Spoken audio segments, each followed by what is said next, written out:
Qué bueno, gracias a Dios. Voy a hacer una pregunta un poco incómoda. Y no es que lo deseo, ni tampoco voy a decir qué va a suceder, pero voy a preguntar para llevarlos a meditar y para que todos meditemos. Quiero que abran, por favor, Segunda de Reyes, hermanos. En el capítulo 20, antes de hacer la pregunta, vamos a leer dos pasajes en Segunda de Reyes y luego vamos a Hebreos. El pasaje que se leyó hace un momento, solamente vamos a leer el verso 27, Hebreos 9, 27. Dice la palabra de Dios. ¿Estamos ahí, hermanos? ¿Sí? ¿Estamos ahí? Amén. ¿Amén? ¿Todos? No, todavía no. Voy a esperar. Segunda de Reyes, capítulo 20. Vamos a leer solamente del 1 al 6, del versículo 6, solamente los primeritos versículos. ¿Estamos ahí? ¿Todos? Amén. Muy bien. Dice, en aquellos días, Ezequías cayó enfermo de muerte. O sea, era de muerte. Iba a morir. Estaba ya destinado a morir. Y vino a él el profeta Isaías, hijo de Amós, y le dijo, Jehová dice así, ordena tu casa, porque morirás y no vivirás. Entonces él volvió su rostro a la pared y oró a Jehová y dijo, te ruego, oh Jehová, te ruego que hagas memoria de que he andado delante de ti en verdad y con íntegro corazón, y que he hecho las cosas que te agradan. Y lloró Ezequías con gran lloro. Y antes que Isaías saliese hasta la mitad del patio, vino palabra de Jehová a Isaías diciendo, vuelve y di a Ezequías, príncipe de mi pueblo, así dice Jehová, el Dios de David tu padre, yo he oído tu oración y he visto tus lágrimas. He aquí que yo te sano. Al tercer día subirás a la casa de Jehová. Y las primeras palabras del versículo 6 dice, y añadiré a tus días 15 años. Vemos aquí, hermanos, en este pasaje muy interesante, muy importante. Tenía una enfermedad de muerte. No sabemos qué clase de enfermedad, pero estaba ya pues desahuciado, iba a morir. Era de muerte la enfermedad. Y vemos, hermanos, cómo él clama a Dios, llora en la presencia de Dios, inmediatamente Dios lo escuchó, ¿verdad? Inmediatamente. Y el profeta Isaías aún no salía, apenas iba a la mitad del patio y le dice, devuélvete y dile esto a Ezequías. Y le restauró su salud. Y le dice cuántos años le iba a dar, 15 años más de vida, 15 años. Y no murió hasta que pasaron los 15 años, no se escapó, ¿verdad? Pasaron los 15 años y se murió como quiera. Y en Hebreos, hermanos, vamos a Hebreos 9:27, ahorita lo acabamos de leer hace un momento, dice la palabra de Dios que está establecido para los hombres. Dice, y de la manera que está establecido para los hombres, pero no crea que las mujeres no, es para todos, ¿verdad? Para todos, para el ser humano. Pero siempre la Biblia por lo regular menciona a los hombres, dice que mueran una sola vez y después de esto el juicio. Entonces, eso sí lo podemos decretar, ¿verdad? Decreto, que vamos a morir todos. Todos los que estamos aquí, vamos a morir. Y la pregunta que quería hacer, y no es que va a suceder ahora pronto, no es del deseo, pero de verdad vamos a morir algún día. Pero, ¿qué pasaría, hermano? Como a este hombre que tenía esa enfermedad de muerte y Dios le dice, vas a morir. Él le manda el profeta. ¿Qué pasaría si a alguno de nosotros el Señor, si le dijera a usted, tómelo personalmente, si le dijera a usted o a mí, hoy antes de la medianoche vas a morir? Hoy antes de la medianoche vas a morir. Yo quiero que meditemos un poco. ¿Qué cosas tendríamos que decir, cambiar? ¿O qué cosas tendríamos que pedir perdón al Señor? ¿Qué cosas tendríamos que ordenar de nuestra vida? ¿Cuáles serían esas cosas? Yo quiero que piensen. Meditemos, hermano. ¿Qué cosas tendríamos que ordenar en nuestra vida? Y yo sé que el Espíritu Santo, hermanos, nos habla y nos está hablando. Vea cómo al rey Ezequías, inmediatamente el Señor escuchó la oración.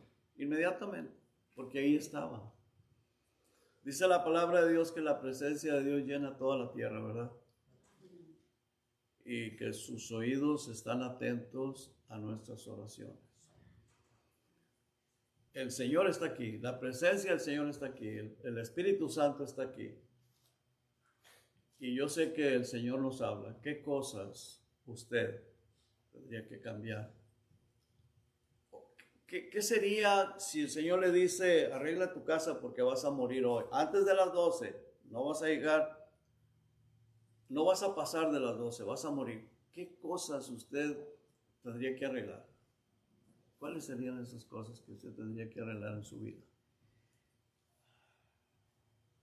Usted sabe que, y lo hemos sabido y nos hemos dado cuenta de personas que me di cuenta hace poco, y yo lo comenté la vez pasada aquí también, estaba predicando, una persona que estaba comiendo con su familia en un restaurante en Hickory, y sale, no sé si es que se haya sentido mal, pero sale primero que las demás personas, les dice, ya los espero afuera, y cuando salen los familiares, estaba tirado ahí en el piso. Le dio un infarto, se murió.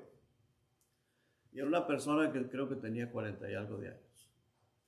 Y de esos casos, hermanos, suceden montones. Pero yo le puedo asegurar que usted piensa que a usted nunca le va a pasar. Yo pienso que a mí nunca me va a pasar. Pareciera como que nunca nos vamos a morir, ¿verdad, hermanos? ¿Verdad? O sea, nunca pensamos que nos vamos, voy a ir allá, hoy salimos de aquí, vamos a ir a comer y vamos a disfrutar y vamos a pasar un tiempo. Jamás pensamos o estamos pensando que nos vamos a morir, pues si no viviéramos todos angustiados, ¿verdad? Ya ve Ezequías, y era un hombre que había hecho las cosas agradando a Dios, era un humano, cometía errores y todo, pero él era una persona que amaba al Señor. Ahora, aquí cuando el Señor le manda esto, de que va a morirnos, ahí no depende de la salvación, dónde va a pasar la eternidad, no. Era una persona que amaba a Dios y se iba a ir con el Señor. Como todos los que estamos aquí creemos que vamos a ir con el Señor, ¿verdad? Pero si pensamos, hermanos, como dice ahí en Hebreos, está establecido para los hombres que mueran y después de esto el juicio. Va a haber juicio para los cristianos y para los que no son cristianos que mueren. Si mueren sin Cristo, pues es otro juicio, es el trono blanco. Nosotros vamos a ir al tribunal de Cristo y vamos a tener que dar cuentas también. Ahora, ¿qué cosas? Piense, ¿qué cosas tiene usted que arreglar en su vida? ¿Cuáles son esas cosas?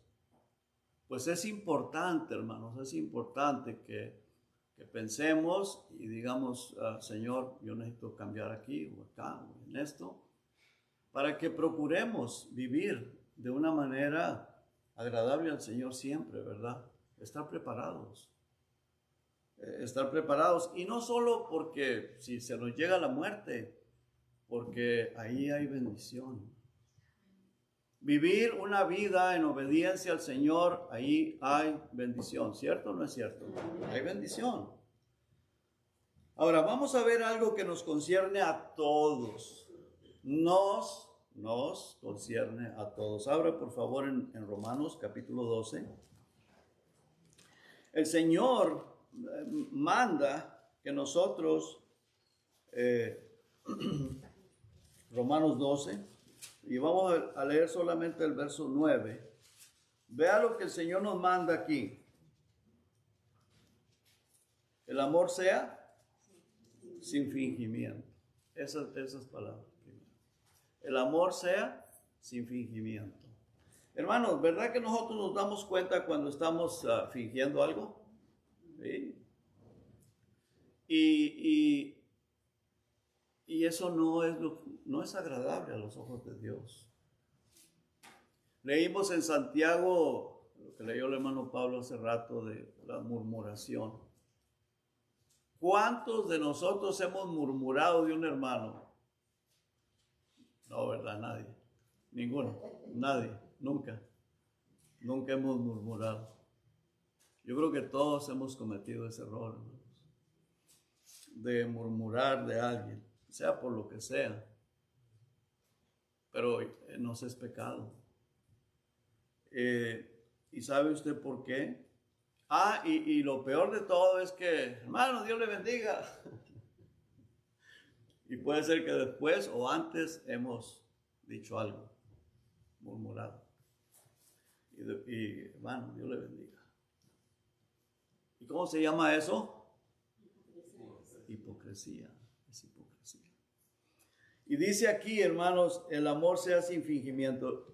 Dios quiera, ¿no? Mire, que Dios nos perdone, que Dios nos ayude a estar examinando bien cerca nuestra vida, nuestros pensamientos, nuestro proceder, nuestras actitudes.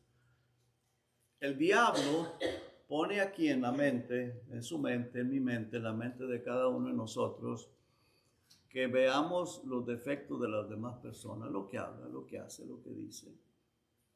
Y lo mete aquí, y entonces nos viene el sentir de crítica. Y a veces lo sacamos por la boca y eso es murmurar, ¿verdad? Y dice aquí en el versículo 9, el amor sea sin fingimiento. Ahora, la palabra que se usa aquí de amor es la palabra ágape.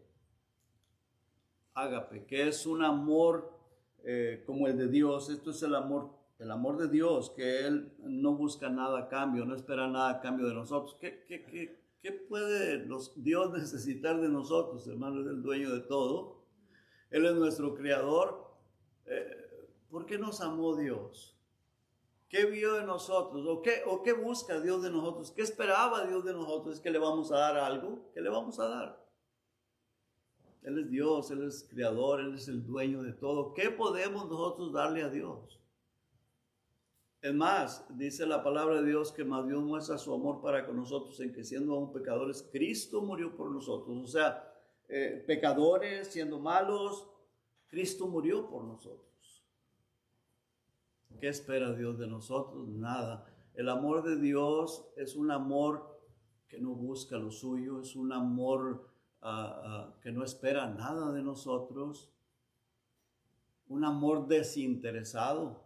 Ese es el amor al cual se refiere aquí la palabra de Dios. Aquí el amor, este amor al cual se está refiriendo es un amor desinteresado, un amor que no busca nada a cambio, un amor no fingido, no hipócrita, no convenenciero. No es convenenciero, no es interesado y no busca quedar bien con la persona. Porque podemos demostrar amor, hermano, por quedar bien con la persona, es que me cae bien, o por X, por alguna razón. Y eso es hipocresía, hermanos. Es un amor fingido y es algo que Dios no se agrada. Dios no se agrada. Nosotros debemos de amar así como Cristo nos amó a nosotros, ¿cierto? Lo dice en Primera de Juan. Como Él nos ha amado a nosotros, así debemos de amar a nuestros hermanos en Cristo. Hermanos, el Señor está aquí. Que Dios nos ayude y que Dios nos perdone. ¿Cierto? Amén. Que Dios nos ayude, hermanos. Y el amor cubre ¿qué? Multitud de pecados, multitud de errores. Pero es que la hermana fulana, O la hermana que no me parece lo que hace, no me gusta, yo no estoy de acuerdo. Pues si no está de acuerdo, ore por ella. Si no estoy de acuerdo, debo de orar por mi hermano. Ahora, si no estoy de acuerdo porque simplemente es gusto mío, pero no hay nada que ver con la Biblia, pues, hermano, estoy actuando como un fariseo. Eso es un fariseísmo. Es que a mí me gusta más el color blanco y el hermano usa rojo y no me gusta, me cae mal. Hablando de camisas, el hermano trae melón, el hermano Pablo trae color rojizo. Y hermano, o sea negra, o sea lo que sea, el color que sea, hermanos. Si no es pecado, pues no se trata de gusto, se trata de lo que Dios enseña. Y si yo estoy haciendo algo que va en contra de lo que Dios enseña, no de mi gusto, no de los gustos de nosotros, sino de lo que Dios enseña, el Señor dice que debemos de orar unos por otros. ¿Verdad que sí, hermanos? Amén. Debemos de orar. Si el amor es real, si el amor no es fingido, el amor, hermanos, debe de llevarnos a orar, a sentir misericordia por la persona y a orar por esa persona. El amor no se goza del mal, el amor, hermanos, todo lo tolera, todo lo soporta. ¿Se acuerda lo que dice 1 Corintios capítulo 13? ¿Sí, hermanos? ¿Se acuerdan? El amor, ese es el amor no fingido. Y es el amor de Dios, y de ese amor es del que habla el apóstol Pablo aquí. Nosotros debemos de amar de esa manera. Y luego dice, ¿qué más dice el versículo 9? Aborreced lo malo, aborrece lo malo. Entonces, si voy a aborrecer lo malo, pues debo de amar, no fingiendo, porque lo malo es amar fingido, ¿verdad que sí? Porque la hipocresía es mala. Entonces, mira, desde el momento que desde el momento que llegan aquí pensamientos en contra de mi hermana o en contra de mi hermano, ya eso viene del diablo. Yo no estoy pecando ahí, pero si empiezo a enredarme en esos pensamientos y luego los saco por mi boca, ya pequé, ya estoy pecando, hermanos. Y luego después, hermano, Dios te bendiga. Y estoy agregando pecado a pecado. Me estoy explicando, hermano. Y no lo estoy diciendo por ustedes nada más. Me incluyo, todos, hermano. Todos vamos en ese mismo vagón, en ese mismo barco. Todos. Entonces dice aborreced. Ahora, cuando dice aborreced todo lo malo,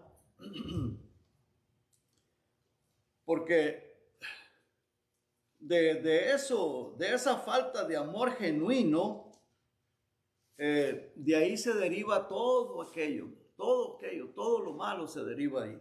Ahora, y no está diciendo solamente de abstenernos del mal, no solamente dice abstenernos, sino que va más allá, que ese mal debemos de aborrecerlo.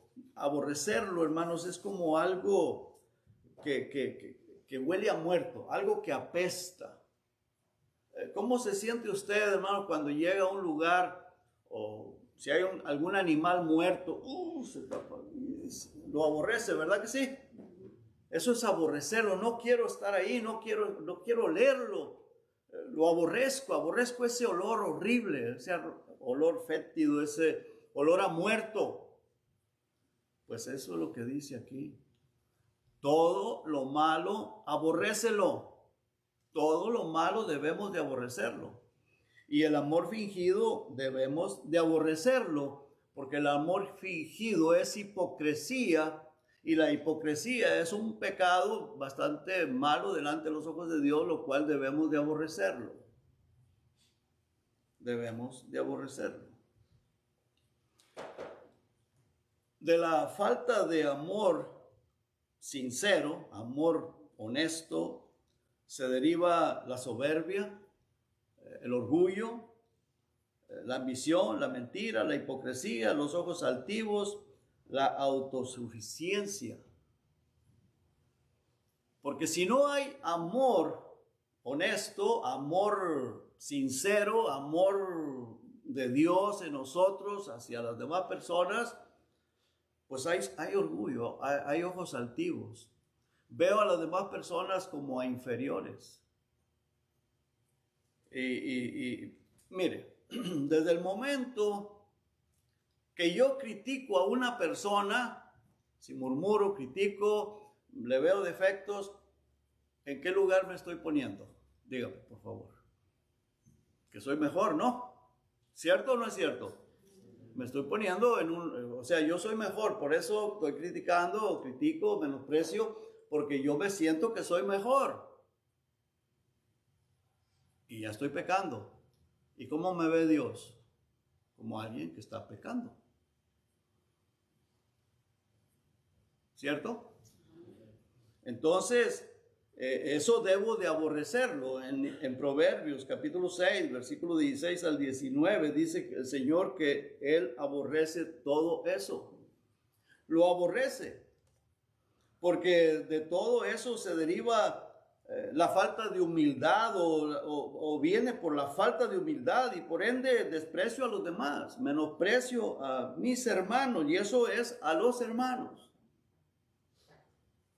Ahora, con todo lo que he dicho, vuelvo y hago la pregunta que hice al principio. Si el Señor dijera, vas a morir hoy, ¿qué tendríamos que hacer, hermanos? Arrepentirnos. Señor, por favor, perdóname. Perdóname. Pero si no me muero, otra vez sigo en lo mismo. No, perdóname, ayúdame para vivir como tú quieres que yo viva. Y que Dios nos ayude, hermanos. Que Dios nos ayude, que saliendo de aquí vayamos con ese sentir de vivir una vida mejor para Dios. Y yo sé, cuando usted va a fingir amor, el Señor le va a decir, hey, estás fingiendo.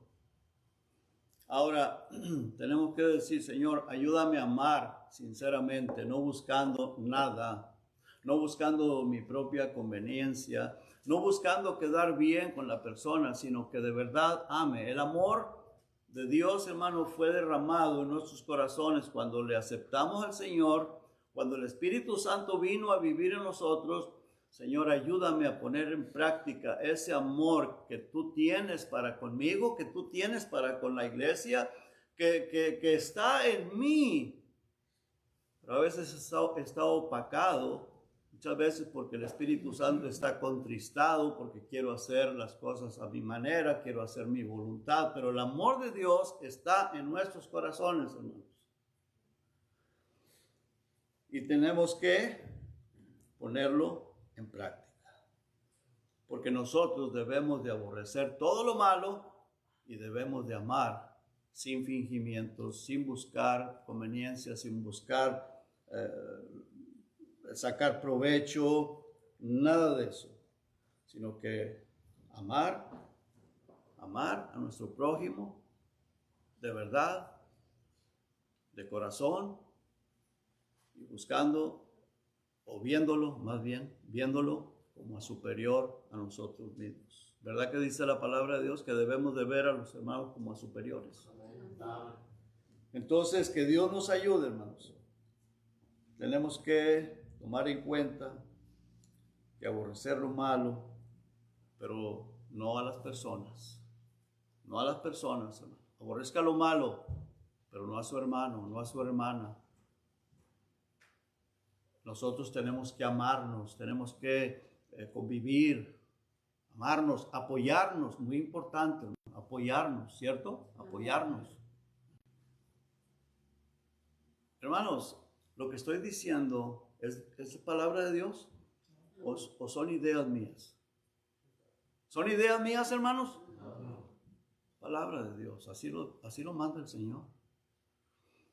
Y si tú eres hijo o hija de Dios, ponte a cuentas con el Señor. Y tenemos que buscar, hermanos, comprometernos con Dios, hacer lo que Él manda. Ahora, ¿cómo podemos lograr eso y cómo podemos hacerlo? Vamos a ahí mismo en el capítulo 12, los primeros versículos.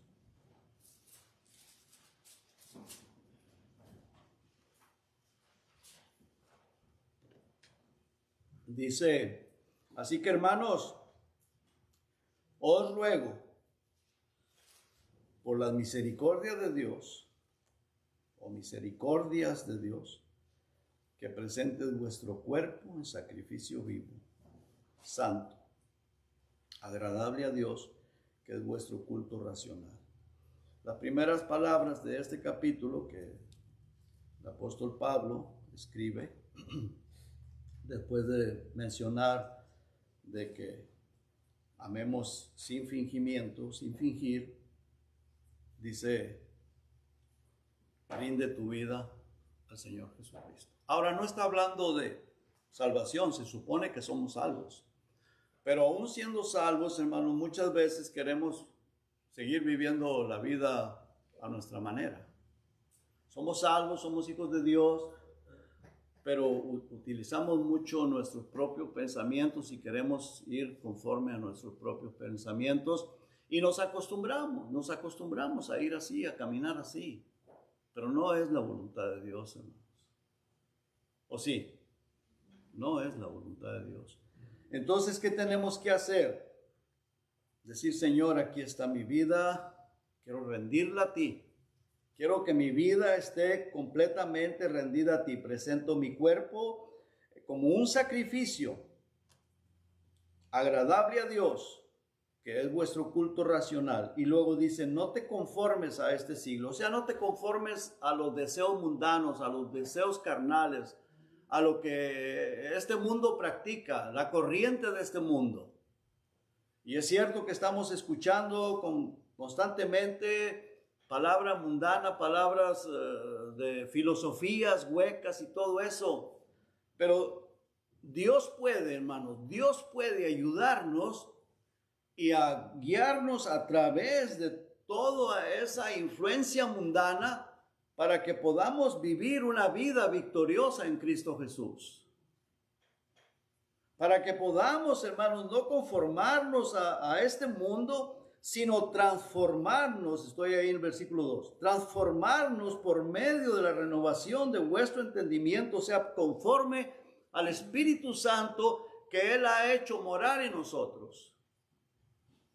Transformarnos. Eso es algo agradable, es algo perfecto delante de Dios. Dice, para que comprobéis cuál sea la buena voluntad de Dios, agradable y perfecta. Versículo 3 dice, digo pues, por la gracia que me es dada, a cada cual que está entre vosotros no tenga más alto concepto de sí que el que debe tener, sino que piense de sí con cordura, conforme a la medida de fe que Dios repartió a cada uno. No tengamos más alto concepto de nosotros, del que debe de tener. Porque, hermanos, como dije en un principio, ¿qué espera Dios de nosotros? Dios quiere nuestro corazón. ¿Se acuerda lo que le dijo el Señor? Dicen los proverbios, hijo mío, dame tu corazón. Hijo mío, eso es lo que Dios quiere, una vida rendida. Porque el Señor no nos ama porque espera que nosotros le vamos a dar algo, le vamos a dar dinero, le vamos a dar terreno, o quiere quedar bien con alguien más. No. Él nos ama, es un amor, hermano, de Dios, algo que está en Él, ama su creación, nos ama, no quiere que nadie se pierda. Y ahora la iglesia quiere que caminemos de la mano con Él porque quiere bendecirnos, quiere que vivamos una vida agradable a Él para que andemos, hermanos, protegidos, guiados por el Espíritu Santo. ¿Sí me explico, hermanos? Guiados por Él. Quiere cuidarnos, quiere protegernos como la gallina protege con sus alas a los pollitos o los animales protegen a su cría. Así Dios quiere protegernos, pero a veces nosotros queremos correr lejos de Él, andar haciendo las cosas a nuestra manera. Hermanos, ríndele tu vida a Cristo. No, no estoy diciendo que no eres salvo para que seas salvo. Si ya eres salvo, amén, como quiera. Pero dile al Señor, Señor, yo quiero vivir una vida 100% agradable a ti. ¿Qué quieres que yo haga? Lo que tú quieras. Guíame, llévame. Ahí hay bendición, hermano. Ahí hay bendición hasta que sobre y abunde. Ponernos a cuentas con Él. Como si hoy fuera el último día de tu vida y mañana el último día de tu vida y pasado mañana el último día de tu vida. Piensa en eso. No sabemos cuándo el Señor nos llame. Esperemos esperemos que vivamos vida física hasta que Cristo arrebate la iglesia, ¿verdad? Hasta que Cristo arrebate la iglesia, que nos lleve. Qué sorpresa tan tremenda, ¿verdad? Pero si el Señor nos lleva, vamos a ir al tribunal como quiera. Entonces, vivamos, hermanos, para Cristo. Vivamos una vida rendida a Cristo. Que Dios nos ayude. Recuerde esto. El amor no debe de ser fingido. Aborrezca todo lo malo. Aborrezca la hipocresía. Aborrezca cuando usted demuestra amor para sacar provecho. Aborrézcalo. Ahora, tenemos carne. El Señor, por favor, ayúdame. Perdóname. Hermanos, Dios nos ha puesto inteligencia a cada uno de nosotros. Y si eres salvo, eres hijo o hija de Dios, te ha dado el Espíritu Santo y Él te revela cuando es algo falso o hipócrita. Y no podemos evitar, hermano, no podemos evitar que vengan pensamientos o que venga aquel sentimiento por causa de la carne, pero sí podemos decir, Señor, perdóname, ayúdame. O tal vez ni siquiera has pecado, pero tienes ese sentimiento y, Señor, por favor, ayúdame a desechar esto. Yo sé que esto no viene de ti, pero hay que estar atentos, hermano. Atentos a la vida de Dios, a la vida cristiana. Estar atentos. El que comenzó la obra en nosotros la va a perfeccionar hasta el día de Jesucristo.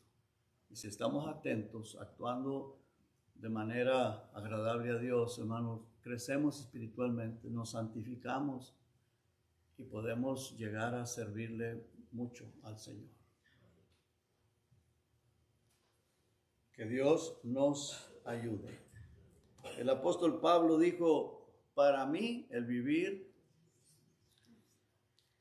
es Cristo y el morir, ganancia. Él estaba completamente seguro que era ganancia para él morirse. Pero dijo, pues, aquí, vivir para Cristo, para servirle a Él, para hacer bendición para la obra. Que ese sea el sentir de nosotros, hermano. Vivir para Cristo y el morir es ganancia. Y si Cristo viene, nos vamos con Él. Amén.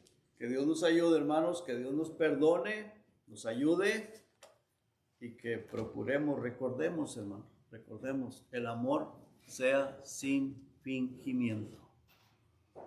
Aborrece lo malo. Vamos a orar. Padre, gracias, Señor. Gracias, Padre, por su amor, por su misericordia. Y, Señor, ayúdenos, Padre,